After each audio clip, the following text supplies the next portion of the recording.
This guy used to be in politics. I find him arguably the most distasteful human being I've ever come across. There's nothing to do with his politics. I just find him a disgraceful human being. I don't care what he thinks of me.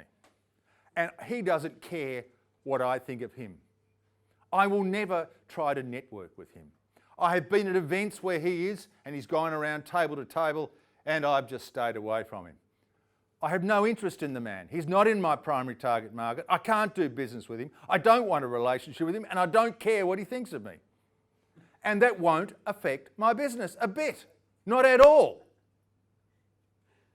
Now, they might be different with one of his predecessors or whatever, but this is just illustrating this point. You've got to know who your market is not. I don't care what he thinks of me.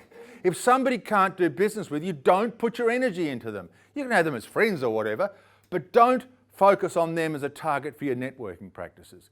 Networking targets people you can have a relationship with, you want to do business with, you can engage with. And don't sell that twaddle, look, if I develop a relationship with them, they might tell somebody else. They might not too. It's about you developing relationships with individuals. And the next point is to master EQ. It's about being able to read people, to understand what people are really thinking and feeling. And you can't get really close to anybody unless you have some empathy for them. I won't go into detail on that because it's an issue all of its own, but that's a great book to read on that. He's he's not a bad writer, a bit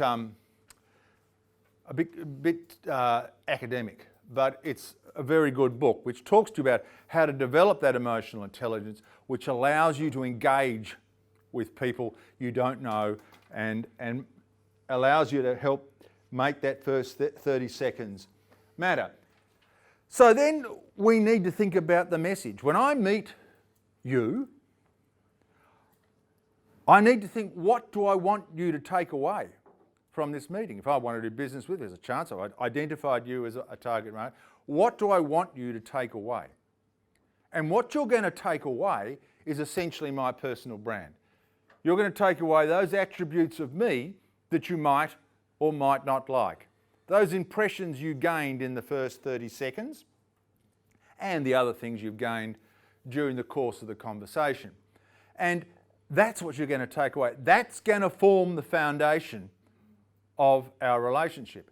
And my impressions of you in that first 30 seconds is going to determine whether I want to do business with you, assuming you're in my target market.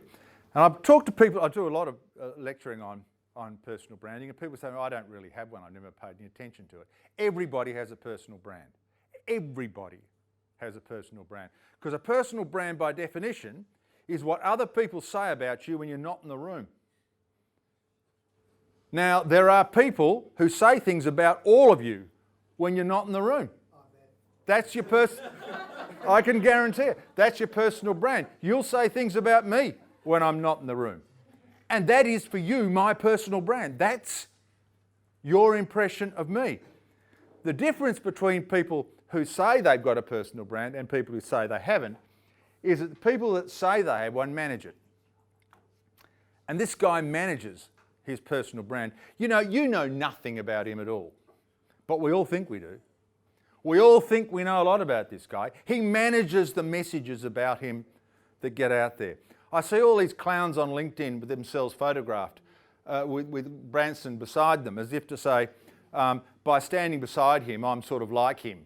We're buds, we do business together. As if there's any likelihood that that's the case. But he is a great exponent of personal branding. If you read one of his books, and I'd highly recommend it because they're quite entertaining as well, he said he didn't have the money when he started in business. I'm not sure he's got it now, but he didn't have it when he started in business to promote himself, so he had to become the promotion himself. He had to sail in the balloons, he had to do the things that got the attention, and in doing that, he created this brand of an adventurer, of a forward-thinking person, of an open-minded person, of a smart person, of an engaging, all of these things, all of these impressions you've got, he created them in your mind. He determined what he wanted to be seen as. I've said something funny. That's the good corner. Sorry about that. That's the bad corner, is it? Yeah. But your personal brand is the message you want to communicate. Let's look at some stats on personal branding. 77% of consumers are more likely to buy from a company when they hear about it from somebody they trust, right? Sales representatives use social media as part of their sales technique, outsell 78, these are the wrong stats. These are about social media, but anyway. Only 33% of buyers trust messages from a brand, while almost 90% trust products or services recommended by a friend. They're about social media, and I'll come back to those. See, when you're as great a speaker as I am, you make mistakes. There's no point in having the right media, of going to the right events, to being in the right fora, if you don't communicate the right message. I was with a client on the East Coast about 10 years ago, and my hair was considerably longer than it is now, and I was dressed pretty much as I am now, and I was sitting in a boardroom in Collins Street, and he said to me, "So what do you," this is the CEO, "what are you here to talk to me about?" And I said, "Well, we're just talking about branding." And he said, "Are you an example of your brand? Is what I see your brand?" In other words, he didn't like the way I looked or the way I was, and he took that as a message.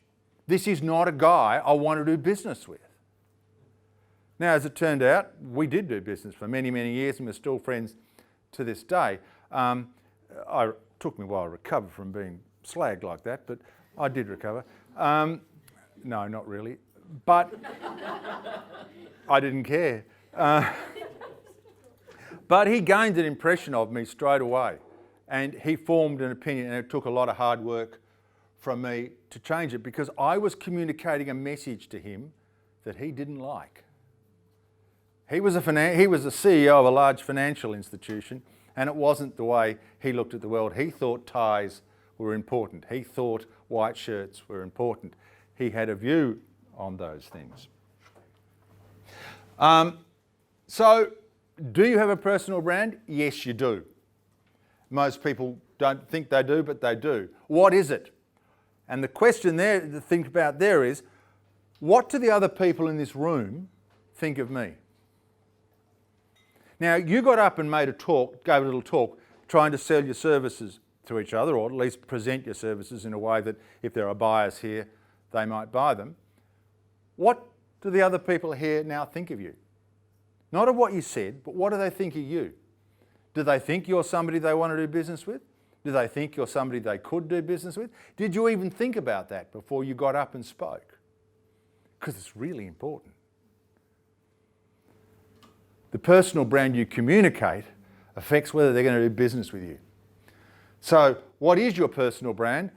That is your actual personal brand. What are they saying about you? What should your personal brand be? That is, what do you think would be best if people did say about you in order for you to do what you want to do? And how do you bridge the gap? We talk about anybody or any business having two brands. Their actual brand, that is what people say when they're not in the room. Their optimal brand, that is the brand that will deliver the outcomes they want. And then branding is the process of illuminating the gap between those two things. So it's important to know what your actual brand is and what your optimal brand is and how you're going to bridge that gap. So define your personal brand, refine it over time, and live your personal brand consistently, because how you behave is always more important, of course, than what you say. And if you want to read something good on that, Tom Peters, who's a good writer, and it's a good book, talking about the fact that the brand is you. I don't care what you're selling, the brand is you. The people are buying you. When you go to a networking event, it's not your organisation you're selling, it's yourself. It's you that you're selling. Okay, and then identify your optimum media or forum. what is the most effective mode of communication? Let's assume in this case it's networking, and there are two approaches to networking, of course. The first, the one you're engaging in now, is to go to an event. And that can be a very effective way of developing relationships. Some observations about that: going to events not attended by your target market and standing around with work colleagues is not networking. I don't know how many times, I had 100-odd staff when I was in the advertising game, and they used to go to networking events. I used to make them go to networking events, you know. And they would stand in the corner and talk to each other, and they'd come back the next day and say, we went networking yesterday. Well, that's not networking. If you're not talking to a potential person you can do business with, you're not networking. You're just wasting your time. Secondly, selling stuff when networking never works and will never build a relationship. Don't try and sell stuff to people on social media or face-to-face. If somebody tries to sell me something on social media, I never communicate with them again. And I'm not alone. I can tell you that for sure. And if you go in your networking, the worst thing you can do is say, I'm so-and-so, we do this, to start the conversation. It's okay in the way you did it, talking to each, getting to know each other. But when you meet somebody the first time to function, I'm so-and-so from such and such, we do this. What does the person think? She's trying to sell me something. And what happens then? They go back on the back foot. And what happens then? They start thinking, how do I not get dragged into a sales process? Whereas if you go up to them and say, hi, I'm Sally, great to meet you, and you start a conversation about life, the universe and everything, what happens? We start to share serotonin, you know. We start to develop a bond. We start to get to know each other. Then a relationship starts to build, and then you go and have a cup of coffee with them a few weeks later, and the relationship builds. And then as the relationship builds, you say to them, I noticed such and such is the case, you know we can fix that for you. But by that stage, you have a relationship. By that stage, you have mutual trust. By that stage, you have the permission to talk to them about buying stuff. When I find staff are frightened of networking, and I have staff that are, they say I don't have the time to network. What they're actually saying is I'm frightened of it. Everybody has the time to do it. They're saying they're frightened of it. I say to them, stop selling. That's the way to stop being frightened of it. If you want me to stop, tell me to stop. He always rocks up late. Oh, right, okay. But by the way, when I'm up, just 5 minutes, when you're at a networking event, don't sell shit to people. Build relationships. Make friends. Find somebody you can have a coffee with next week, because that's when you might start to talk about other things. Let's move past the stats, just in case they're the wrong stats again. The other part, as we talked about, of course, is social media, which our friend here is obviously involved in. But networking is now, social networking is now an integral part of networking. I know people who talk on networking all the time, and I don't talk about it very often, but occasionally. But they say, oh, you know, social media is not networking. Social media is networking. It's not enough to build a relationship. Nobody ever built a relationship online. But it's enough to start. It's enough to get out there and get your profile going and to start identifying people you want to talk to. You know, I have people proudly look at me and say, do you know I've got 14,000 contacts on LinkedIn? So that's fantastic. How many of those people could you have a cup of coffee with tomorrow? And they look at you stunned. Oh, I don't know, half a dozen? Well, that's your network. The other 13,995 are not worth shit. All right? They're there for the future, and you may do something to build a relationship with them, but that's not a relationship. But notwithstanding that, social media is a critical part of it. Unless you are online, you have to be online, is the bottom line there. Just some quick stats: 11% of LinkedIn users have more than 100 people, no more than 100 people in their network. 8 million LinkedIn users in Australia, and most of them are in business, 8 million. So if you're not thinking about LinkedIn, then you're not really serious about doing B2B business. The average Facebook user has 128 friends, but only 4 or 5 that they can communicate with. People joke and smile when I say that, and they think that wouldn't be me. Go back and look at your Facebook and see how many people you actually communicate with. And it's generally about 4 or 5. That research has been done time and time again. They've got all these friends, but they don't communicate with them. So they're not friends at all. They're just people on Facebook. 17 million Australians use Facebook. Can you believe this? An average of 8 hours a week. So when somebody says, I don't have time, you know why now, don't you? They're spending far too much time. But you can't ignore social media as a way of, as a function, as a part of that networking procedure. Some tips on social media is quickly select a small number of channels. Look, if anybody here is using more than 2 channels, they've got rocks in their head. You can't use 10 or 12 or whatever channels effectively. If you're going to spend the time it takes, you can only use 1 or 2.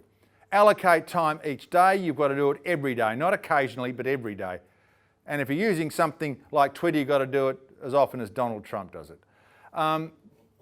You've got to effectively engage participants. It's not enough to connect, you've got to engage. And you've got to listen.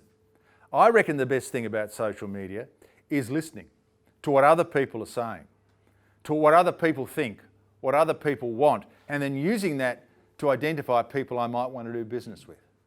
So don't just spend time on social media telling people stuff.